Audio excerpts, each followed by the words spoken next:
अस्सलामु अलैकुम वरहमतुल्लाहि वबरकातुहू। जेटी एकेडमी के अंदर आप तमाम बच्चों का खैर मकदम है।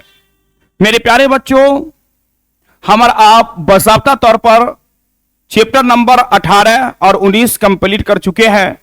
आज जो मैं आप तमाम बच्चों को बताने वाला हूं, पढ़ाने वाला हूं, वो चैप्टर नंबर आपको जो है चैप्टर नंबर 20 और चैप्टर नंबर 21। कौन सा चैप्टर? आज चैप्टर नंबर 20 और चैप्टर नंबर 21 मुकम्मल करेंगे और हम सब मिलकर इसको आज पढ़ेंगे। चैप्टर नंबर 20, 21 क्या है? यगाना चंगेजी की गजलें। क्या है? ये गजल है। चैप्टर नंबर 18 और चैप्टर नंबर 19 पढ़े थे। किसकी गजलें पढ़े थे? अज़ुल्ला खां, मिर्जा अज़ुल्ला खां गालिब की गजलें। और ये जो है यगाना चंगेली के गजलें, यानी यगाना चंगेजी के यहां पर जो है दो गजल है। चैप्टर मानिए एक ही है, लेकिन हमने यहां पर गजल की वजह से चैप्टर 20 और चैप्टर 21 कर दिया है, यानी इनके दो गजलें हैं और यह गजल हम आपको तशरीह के साथ बताएंगे, यानी इस गजल की तशरीह करेंगे। सबसे पहले जो चैप्टर के राइटर और मुसन्निफ है और उसके मुतालिक जान लेंगे। फिर उसके बाद जो इस गजल के अंदर देखिएगा किस चीज को मुसन्निफ ने बयान किया है, किस चीज को मुसन्निफ ने बताया है, उन तमाम चीजों को मैं बहुत ही सहल और आसान अंदाज में हल करेंगे। मैं आप तमाम बच्चों से यही आग्रह करते हैं, यही गुजारिश करते हैं कि आप तमाम बच्चे जेटी एकेडमी को ज्यादा से ज्यादा लाइक और सब्सक्राइब करें। अगर बात समझ में ना आए, अगर कोई बात आपके दिमाग के अंदर ना घुसे, तो जरूर कमेंट कीजिएगा कि सर फला चीज समझ में नहीं आई। इंशाअल्लाह उसको और भी अच्छे और सहल अंदाज में समझाने की कोशिश की जाएगी और आपको समझाया भी जाएगा। ठीक है, इसीलिए आप तमाम बच्चे ज्यादा से ज्यादा इसको लाइक, शेयर और सब्सक्राइब करें। ठीक है, तो चलते हैं असल चैप्टर की तरफ। ठीक, चैप्टर जो है ये आपका है 19 और चैप्टर 19, एक मिनट,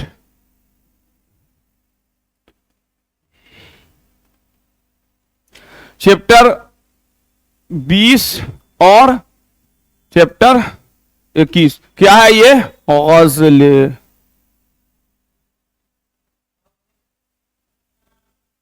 गजलें हैं। ठीक है, चैप्टर नंबर 21, चैप्टर नंबर 20, यानी यगाना चंगेजी के इसमें दो गजल है। इसी वजह से चैप्टर 20 और चैप्टर 21 ये गजलें है। और इस गजल के जो राइटर और मुसन्निफ कह लीजिए, लेखक कह लीजिए, तो इसके जो मुसन्निफ, राइटर और लेखक है वो है यगाना चंगेजी।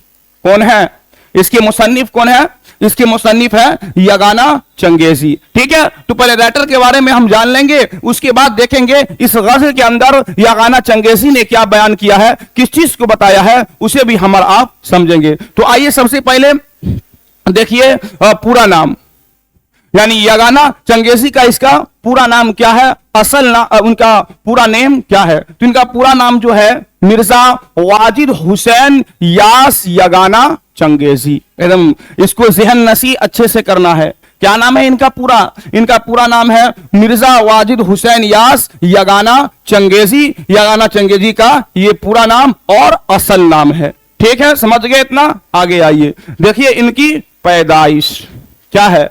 इनकी पैदाइश 17 अक्टूबर 1884 पटना सिटी के मोहल्ला मुगलपुरा में हुई थी। यानी इसकी पैदाइश कब हुई थी? तो इनकी पैदाइश जो 17 अक्टूबर 1884 में हुई थी। कहां पैदाइश हुई थी इनका? तो पटना सिटी के मोहल्ला मुगलपुरा में इनकी पैदाइश हुई थी। ठीक है, समझ गए? बहुत ही आसान है। इनकी पैदाइश 17 अक्टूबर 1884 में, और कहां पैदा हुए थे? पटना सिटी के मोहल्ला मुगलपुरा में ये पैदा हुए थे। ठीक, अब देखिए इनके वालिद मोहतरम का नाम क्या है? इनके वालिद साहब का नाम, इनके वालिद का नाम है मिर्जा गुलाम हुसैन उर्फ मिर्जा प्यारे साहब। इनका भी बहुत लंबा चौड़ा नाम, और चैप्टर के जो राइटर मुसन्निफ है उनका भी नाम जो बहुत लंबा चौड़ा है। उनका नाम है मिर्जा वाजिद हुसैन यास यगाना चंगेजी, और इनके वालिद साहब का नाम क्या है? मिर्जा गुलाम हुसैन उर्फ मिर्जा प्यारे बाबू, प्यारे साहब। असल नाम है इनका मिर्जा गुलाम हुसैन, लेकिन उर्फ में जो इनको मिर्जा प्यारे साहब भी कहा जाता था। ठीक है, समझ गए इतना? अब देखिए इनकी इब्तिदाई तालीम कहां कहां से हुई। क्या है इब्तिदाई तालीम? इनकी इब्तिदाई तालीम जो है मौलाना सईद हसरत के मदरसे में हुई थी। कहां हुई थी इनकी इब्तिदाई तालीम? इनकी इब्तिदाई तालीम जो है मौलाना सईद हसरत के मदरसे में हुई थी, और उसके बाद modern Telugu Arabic school Patna में। क्या है उसके बाद जो है, उसके बाद modern Telugu Arabic school Patna में इनकी पैदाइश इनकी इब्तिदाई तालीम हुई थी। ठीक, समझ गए? अब देखिए यहां पर छूट गया है इंटर। ये जो इंटर है 1903 में पास किया था। आपसे पूछेंगे सवाल कि यगाना चंगेजी ने इंटर का इम्तिहान कब पास किया था? तो इंटर जो है 1903 में इन्होंने पास किया था। ठीक, समझ गए इतना? आगे देखिए, अब 1904 में कलकत्ता चले गए थे। यानी यगाना चंगेजी जो है 1904 में ये कलकत्ता चले गए थे, लेकिन फिर पटना वापस आ गए। यानी कलकत्ता के आबो हवा इनको सूट नहीं किया, कलकत्ता में उनको इनकी तबीयत नहीं लगी, तो फिर वो कलकत्ता से पटना आ गए थे। ठीक है, आगे देखिए 1905 में इलाज के लिए लखनऊ चले गए और काफी दिन तक यहां रहे। यानी यगाना चंगेजी की तबीयत खराब जब हुई तो वो पटना से 1905 में इलाज के लिए लखनऊ गए और काफी दिन तक लखनऊ में यगाना चंगेजी रहे थे। ठीक, आगे देखिए, अब इनकी देखिए शादी कब हुई थी और किससे हुई थी? शादी 1913 में शफी शिराजी। कब हुई थी इनकी शादी? 1913 में शफी शिराजी की शहजादी कनीज हुसैन से हुई थी। इनकी शादी 1913 में शफी सिराजी की शहजादी कनीज हुसैन। इसको याद रखिएगा, इनकी बीबी का नाम, यगाना चंगेजी के बीबी का नाम क्या था? कनीज हुसैन था। ठीक, समझ गए? आगे देखिए, और 1923 तक औध अखबार में नौकरी की। यानी 1923 तक इन्होंने 1905 से 1923 तक इन्होंने औध अखबार में नौकरी की। फिर उसके बाद रेलवे में क्लर्क में मुलाजमत करने लगे। यानी रेलवे में क्लर्क में ये मुलाजमत करने लगे, रेलवे में ये क्लर्क हो गए थे। ठीक है, रेलवे में ये क्लर्क हुए। क्या हुए थे? रेलवे में ये क्लर्क हो गए थे। और 1924 में इटावा आ गए, जहां इस्लामी हाई स्कूल में मुलाजमत की। ठीक, 1923 तक जो है ये 1923 तक औध अखबार में नौकरी की और उसके बाद वो रेलवे में क्लर्क हो गए थे। फिर 1924 में ये इटावा आ गए, जहां इस्लामिया हाई स्कूल में मुलाजमत शुरू कर दी थी। आपसे पूछेंगे इस इम्तिहान में कि यगाना चंगेजी ने किस स्कूल में क्लर्क के बाद नौकरी मुलाजमत करना शुरू कर दी थी? तो वो उन्होंने इस्लामिया हाई स्कूल में मुलाजमत करना शुरू कर दी थी। ठीक है, समझ गए इतना? आगे देखिए, 1926 में असगर गुंडवी और जिगर मुरादाबादी के साथ लाहौर आकर उर्दू मरकज से वाबिस्ता हो गए। ठीक है, इसको सबको गौर से ज़हन नशी करना है, किताब में नोट कर लेना, समझ में न आए तो इसको अच्छी तरीके से कॉपी में नोट करके ज़हन नशी करना है। इसी तरीके के अक्सर सवाल आपके ऑब्जेक्टिव में, सब्जेक्टिव में पूछे जाएंगे। ठीक है, 1926 में असगर गुंडवी और जिगर मुरादाबादी के साथ लाहौर आ गए और उर्दू मरकज से ये वाबिस्ता हो गए, यानी वहां मुलाजमत करने लगे, वहां वो काम करने लगे। ठीक है, आगे देखिए, 1927 में हैदराबाद आ गए।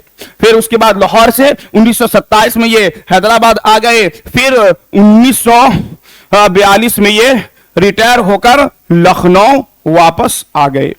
फिर जब 1942 में ये रिटायर हो गए थे, यानी वहां से इनका पूरे नौकरी का टाइम पूरा हो गया था, तो फिर उसके बाद वो लखनऊ आ गए। हैदराबाद से ये लखनऊ चले आए। इनके 2 बेटे और बड़ी बेटी पाकिस्तान जा चुके थे, यानी यगाना चंगेजी के 2 बेटे और उनके जो बड़ी बेटी थी वो पाकिस्तान चली गई थी, हिंदुस्तान पाकिस्तान के बंटवारा के समय। और 1951 में बेगम यगाना भी पाकिस्तान चली गई थी। कौन? ये बेगम यगाना। यानी 1951 में यगाना चंगेजी की बीबी जो थी बेगम यगाना, वो भी पाकिस्तान चली गई थी। ठीक है, आगे देखिए। अब उनकी अहम किताब, यगाना के चंगेजी के अहम किताब का नाम क्या क्या है? पहला है नस्तरे याश, दूसरा है आयते विजदानी और तीसरा है तरानाए गुंजेनिया। क्या है? गुंजेनिया। पहली किताब है नस्तरे याश, दूसरा है आयते विजदानी और तीसरा है तरानाए गुंजेनिया वगैरह। ठीक है, समझ गए इतना? आगे देखिए। अब इनका इंतकाल, यगाना चंगेजी का इंतकाल कब हुआ था? इनका इंतकाल 1956 में 3 से 4 फरवरी को हुई थी। कब हुआ था इनका इंतकाल? इनका इंतकाल जो है 1956 में 3 से 4 फरवरी के दरमियान में हुई थी। और इनको जो दफनाया गया था वो विक्टोरिया गंज में इनको दफनाया गया था, यानी इनकी जो तदफीन हुई थी विक्टोरिया गंज में हुई थी। आपसे पूछेंगे कि यगाना चंगेजी की इंतकाल के बाद उनको कहां तदफीन किया गया था, यानी उनको कहां दफनाया गया था? तो विक्टोरिया गंज में उनको दफनाया गया था। ठीक है, समझ गए इतना? आपके बुक के अंदर जो है इतनी सारे डिटेल्स यगाना चंगेजी के बारे में दिए हुए थे जो मैंने आप तमाम बच्चों को बताया। अगर इसमें भी अगर आपको कोई बात समझ में ना आए तो फौरन आप कमेंट कर सकते हैं और मालूम कर सकते हैं कि फला चीज क्या है, इंशाल्लाह आपको वो भी बताया जाएगा। ठीक है, समझ गए? अब चलते हैं असल गज़ल की तरफ। ठीक है, जो है गज़ल नंबर 1। गज़ल मैंने आप तमाम बच्चों को बता दिया था इससे पहले वाले चैप्टर में कि रदीफ और काफिया किसको कहते हैं। अब हम सीधा इसका तशरीह करते हैं कि असल इस गज़ल के अंदर यगाना चंगेजी ने क्या कहा है और किस चीज को बताया है। देखिए, अदब ने दिल के तकाजे उठाए हैं क्या क्या, हवस ने शौक के पहलू दबाए हैं क्या क्या। यानी अदब ने दिल के तकाजे उठाए हैं क्या क्या। इस गज़ल के अंदर सबसे पहले शेर के अंदर यगाना चंगेजी कहते हैं कि अदब ने दिल के तकाजे, यानी इंसान के दिल के अंदर बहुत सारे तकाजे होते हैं, बहुत सारी चीज ऐसी होती है जिसको इंसान करना चाहता है और उसको नहीं करना चाहिए था, लेकिन अदब ने उन तमाम चीजों को रोक देते हैं और इंसान को बहुत सारे चीज को हवस ने होश के बहुत सारे चीज को हासिल करने की हवस पैदा हो जाती है। हम इस चीज को भी हासिल कर लेते, इसको भी हासिल कर लेते, वो भी ले लेते, ये भी लेते, लेकिन अदब ने उन तमाम पहलुओं को दबा दिया है, उन तमाम पहलुओं को रोक दिया है। इन्हीं तमाम चीजों को इस पहले गज़ल पहले शेर के अंदर बता रहे हैं। अदब ने दिल के तकाजे उठाए हैं क्या क्या, हवस ने शौक के पहलू दबाए हैं क्या क्या। ठीक है, समझ गए? आगे देखिए। इसी फरेब ने मारा है कि कल है कितनी दूर, इस आज कल में अवश्य दिन गवाए हैं क्या क्या।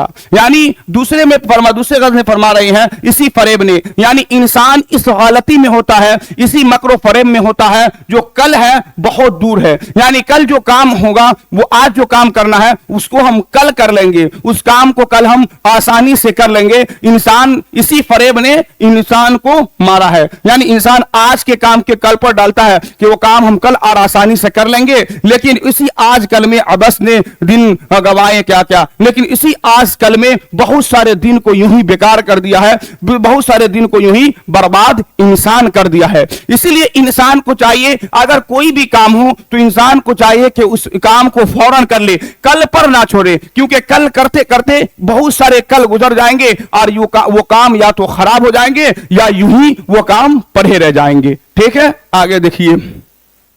पहाड़ काटने वाले जमीन से हार गए, इसी जमीन में दरिया समाये हैं क्या क्या। यानी पहाड़ काटने वाले जमीन से हार गए। एक आदि होता है, एक शख्स, यानी उससे कहता है कि तुम इस पहाड़ को काट दोगे तो तुम्हारा जो मतलब है, तुम्हारा जो मुराद है, उस मुराद को पूरा कर दिया जाएगा। वो पहाड़ काटते काटते पूरे पहाड़ को नहीं काट सकते हैं, वो जमीन में समा जाते हैं, जमीन के अंदर चले पहाड़ काटने वाले जमीन से हार गए, यानी वो जमीन से हार जाते हैं। इसी जमीन में दरिया समाये हैं क्या क्या, इसी जमीन के अंदर बहुत सारे गरीब हो, अमीर हो, जितने भी मालदार हो या पैसा वाला, जमीन वाला, तमाम चीज को इस जमीन ने अपने अंदर समा लिया है, अपने अंदर तमाम लोगों को दाखिल कर लिया है। इसी को इस गज़ल के अंदर बयान किया गया है। आगे देखिए, बुलंद हो तो खुले तुझ पे जोर पस्ती का, परे बरों के कदम डगमगाए हैं क्या क्या, यानी बुलंद हो तो खुले तुझ पे जोर पस्ती का, यानी इंसान जब ऊंचाई पर जाए, इंसान जब बुलंदी पर पहुंच जाए, बहुत ऊपर चले जाए, तो इंसान को ऊपर से नीचे झांकना चाहिए। अगर हम ऊपर से नीचे गिर गए तो हमारा कोई चीज बचेगा नहीं, हमारा वजूद तक भी नहीं बचेगा, वजूद तक भी हमारा खत्म हो जाएगा। इसलिए इंसान को अल्लाह ने दौलत दिया है, माल दी है, तो उस माल पर इंसान को घमंड नहीं करनी चाहिए, उस माल पर इंसान को अपने आप को इतराना नहीं चाहिए, क्योंकि बुलंद हो तो खुले तुझ पे जोर पस्ती का। इंसान अगर घमंड करता है, इंसान ऊंचाई पर चला जाता है, ऊंचाई पर से नीचे ताकता है, तो उसको बहुत सारी चीज नजर आती है, अगर गिरेंगे तो कोई चीज नहीं बचेगा। तो इसी तरह इंसान जब अमीर हो जाए, इंसान के पास पैसा हो जाए, तो इंसान को उस पर इतराना नहीं चाहिए, क्योंकि अल्लाह ताला जिसको चाहता है इज्जत देता है और जलील करता है। फिर जोर पस्ती का, यानी फिर उसको पस्ती भी आ सकता है, फिर वो इस मालदारी से गरीबी में भी आ सकता है। इसलिए मालदारी दी है, उसका इस्तेमाल अल्लाह की रजा और उसके खुशनुदी के लिए इंसान को करते रहना चाहिए। ठीक है, बड़े बड़े पैर डगमगाए हैं क्या, ऐसी इस चक्कर में बहुत बड़े बड़े पैर, यानी बहुत बड़े बड़े मालदार डगमगा गए हैं, बहुत बड़े बड़े मालदार जो है इस चक्कर में नीचे चले गए हैं। ठीक है, आगे देखिए, खुशी में अपने कदम चूम लूं तो जेबा है वो लग जिस पे मेरी मुस्कुराए हैं क्या क्या, यानी ये गाना चंगेजी कहते हैं, जब हम खुशी की हालत में थे और जब हम खुशी की हालत में चल रहे थे तो हमारे पैर डगमगा गए पैर, तो हमारे जो दोस्त सब थे वो मुस्कुराने लगे। इसी वजह से हमें चाहता है कि हम अपने कदम को चूम लूं, अपने कदम को अपने माथे पर रख लूं। ठीक है, आगे देखिए, खुदाई जाने यगाना मैं कौन हूं क्या हूं, खुद अपनी जात पे शक है दिल में आए हैं क्या क्या, यानी यगाना चंगेजी आखिर में कहते हैं कि खुदाए अल्लाह ही ताला जानता है कि यगाना मैं कौन हूं और क्या हूं, यानी हमारे अंदर क्या क्या खूबी है और हमारे अंदर क्या क्या खराबी है वो अल्लाह ही ताला जानते हैं। खुद अपनी जात पे शक है दिल में आए है क्या क्या, यानी यगाना खुद अपने जात पर शक कर रहा है, अपने जात के बारे में कह रहा है कि मैं क्या क्या लोगों से कहूं, मैं क्या क्या लोगों से बताऊं। ठीक है, ये हो गया पहला गजल। आप देखिए दूसरे गजल के अंदर क्या बयान कर रहे हैं, ये हो गया आपका दूसरा गजल। ठीक, देखिए क्या है, मुझे दिल की खता पर या शर्म नहीं आता, पराया जुर्म अपने नाम लिखवाया नहीं आता। क्या बोल रहे हैं यगाना चंगेजी कि मुझे दिल की खता पर या शर्म नहीं आता, यानी हमसे कोई खता हो जाता है, हमसे कोई गुनाह हो जाता है और उस गुनाह को हमारे सर पर लाद दिया जाता है, हमसे कहा जाता है कि तुमसे गुनाह हो गया, तो हम उस गुनाह पर शर्माते नहीं हैं, हम उस गुनाह पर शर्मिंदा नहीं होते हैं, बल्कि उस गुनाह पर हम नादिम होते हैं। पराया जुर्म अपने नाम लिखवाना नहीं आता। अगर कोई दूसरा गलती कर देता है, कोई दूसरा जुर्म कर देता है और दूसरे के जुर्म को हमारे सर पर जब लाद दिया जाता है तो हम इसको मंजूर नहीं करते, कबूल नहीं करते हैं, हम इसको नहीं लिखवाते हैं। उसी को कह रहे हैं, देखिए, मुझे दिल की खताओं पर या शर्म नहीं आता, पराया जुर्म अपने नाम लिखवाया नहीं आता। आगे देखिए, मुझे ए ना खुदा आखिर किसी को मुंह दिखाना है, बहाना करके तन्हा पार उतर जाना नहीं आता। ना खुदा से मुराद मल्हा, नाखुदा किसको कहा है? यहाँ पे इसका अंदर मल्हा को कहा है। मल्हा से कह रहे हैं जाना चंगेजी, आखिर किसी को हमें मुंह दिखाना है, हमें इधर उधर करके यूं ही चले जाना नहीं आता, बल्कि हमें किसी को मुंह दिखाना है। हमारा पैदा करने वाला कोई है, बहाना करके तन्हा पार हमें उतर जाना नहीं आता, यानी बहाना करके हमें एक जगह से दूसरे जगह नहीं आ जाना नहीं आता है, बल्कि हमें मुंह एक ना एक दिन किसी को दिखाना है। ठीक है, मुसीबत का पहाड़ आखिर किसी दिन कट ही जाएगा, मुझे सर मार कर तीसे से मर जाना नहीं आता। यानी वो कह रहे गाना चंगी, जब हमारे पास मुसीबत और परेशानी आई है, दुश्वारी आई है, तो ये एक ना एक दिन खत्म हो जाएगी, एक ना एक दिन जरूर ये मुसीबत टल जाएगी और मुझे सर मारकर तीसरे से मर जाना नहीं आता, यानी हमें सर पर पत्थर मारकर मर जाना नहीं आता है। मुसीबत अल्लाह ने दिया है तो अल्लाह इस मुसीबत को जरूर बेजरूर खत्म करेगा। ठीक है, दिल बेहौसला है एक जरासी ठेस का मेहमा, वो आंसू क्या गाए जिसको गम खाना नहीं आता। यहां पर कह रहे हैं कि दिल बेहौसला है, यानी दिल बेहौसला है, एक जरा सी ठेस का मेहमान है, यानी हम जो इस दुनिया में हैं, आए हैं, हमारा कोई वजूद नहीं है, अगर हल्का सा भी ठेस लगे, कोई भी बहाना हो, अल्लाह ताला अपने पास हमें बुला लेंगे। वो आंसू गया है क्या जिसको गम खाया नहीं आता, वो आंसू क्या है, यानी वो आंसू क्या चीज है जिसको गम खाया नहीं आता। यानी इंसान आंसू बराता है, यानी इंसान को कोई गम आता तो इंसान अपने आंखों से आंसू बहा लेता है, तो वो गम खाने वाला कहां हुआ। अगर कोई इंसान को मुसीबत परेशानी आए तो आंसू ना बहाए, बल्कि उस पर सब्र करे, उस गम पर आंख से आंसू ना निकाले, अल्लाह का शुक्र अदा करे, अल्लाह ताला उस मुसीबत को खुद ब खुद खत्म कर देंगे और उस मुसीबत को खुद ब खुद टाल देंगे। ठीक है, असीर शौक आजादी मुझे भी गुदगुदाता है, मगर चादर से बाहर पांव फैलाना नहीं आता। आखिर में कह रहे हैं असीर से मुराद है कैदी गुलाम। कहते हैं कि शौक आजादी मुझे भी गुदगुदाता है, यानी हम कैद है, हमें भी आजाद होने का शौक है, हमें भी जेल से कैद खाना से निकलने का शौक है, हमें भी रिहा होने का शौक है, मगर चादर से बाहर पांव फैलाना नहीं आता। यानी जो इस जेल के अंदर, यानी जो कैद खाना के अंदर जो शर्तें हैं, मैं उस पूरे शर्तों को मानता हूं, चादर से बाहर पैर नहीं फैलाता हूं, लेकिन इधर उधर बेगर कहे सुने जो उसके खिलाफ वर्जी है वो काम हम बिल्कुल नहीं करते हैं। ठीक है, आगे देखिए, सरापा राज हूं मैं क्या बताऊं, कौन हूं क्या हूं समझता हूं, मगर दुनिया को समझाना नहीं आता। सरापा राज कहते हैं पैर से सिर तक, यानी पैर से सिर तक हमारे अंदर राज, बहुत सारे राज है, बहुत सारे चीजें हैं, बहुत सारे चीज छुपी हुई है। मैं क्या बताऊं कौन हूं क्या हूं, कितनी सारी हमारे अंदर राज है।